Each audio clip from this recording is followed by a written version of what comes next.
Assalamualaikum warahmatullahi wabarakatuh. Perkenalkan, nama saya Aludina Bina dan di sini saya akan mempresentasikan tentang stunting. Nah, jadi tahu nggak sih di Indonesia 1 dari 3 anak di Indonesia itu mengalami masalah stunting gitu.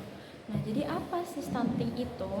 Nah, stunting itu adalah kondisi di mana seseorang anak itu mengalami gejala kekurangan gizi atau kekurangan gizi yang kronis sejak dalam kandungan sampai usia 2 tahun.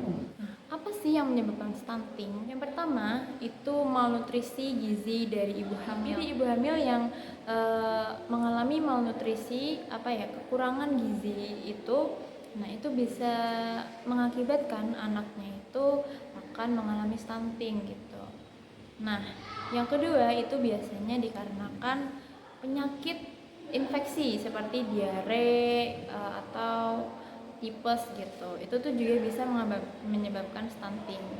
Jadi diare itu kalau terjadi pada anak di usia yang masih balita itu bisa menyebabkan otaknya tuh terganggu gitu.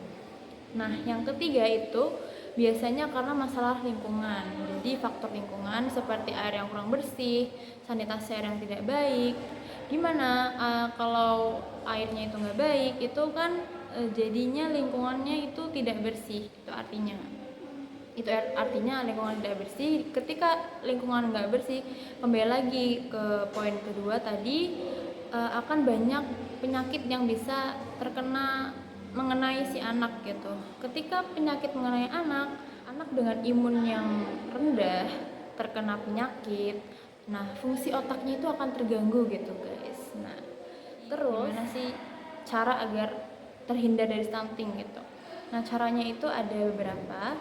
Yang pertama ya tentu saja kita harus memperhatikan kondisi atau asupan dari ibu hamil. Nah, sudah jelas ya kita harus menutrisi ibu hamil, bagaimana makannya ibu hamil. Nah, yang kedua ada dengan menjaga kebersihan lingkungan. Itu sudah sangat jelas.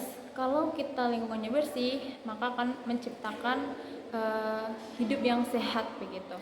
Nah, yang terakhir kalian juga bisa selalu cek kesehatan di posyandu. Jadi kita harus tetap mengawasi tumbuh perkembangan anak begitu. Kesimpulannya, stunting itu merupakan masalah serius yang kita harus hadapi secara bersama, karena masalah stunting itu bisa menjadi masalah nasional. Kenapa? Karena ini bisa mengancam generasi bangsa.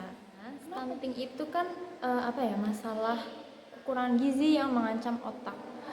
Ketika otak itu cara kerja otaknya menurun, ketika pelajaran misalnya itu dia tidak akan fokus atau mungkin kurang memahami pelajaran. Ketika kurang memahami pelajaran, ya intinya SDA itu bisa turun gitu. Sumber daya manusia itu bisa turun. Ketika sumber daya manusia turun, itu artinya itu mengancam generasi kita, karena generasi yang unggul itu merupakan generasi yang pintar dan cerdas begitu. So, pentingnya kita untuk agar bagaimana caranya Indonesia ini terhindar dari kasus-kasus stunting seperti itu, agar Indonesia dapat mencetak generasi-generasi yang emas. Nah, cukup sekian presentasi dari saya. Wassalamualaikum warahmatullahi wabarakatuh.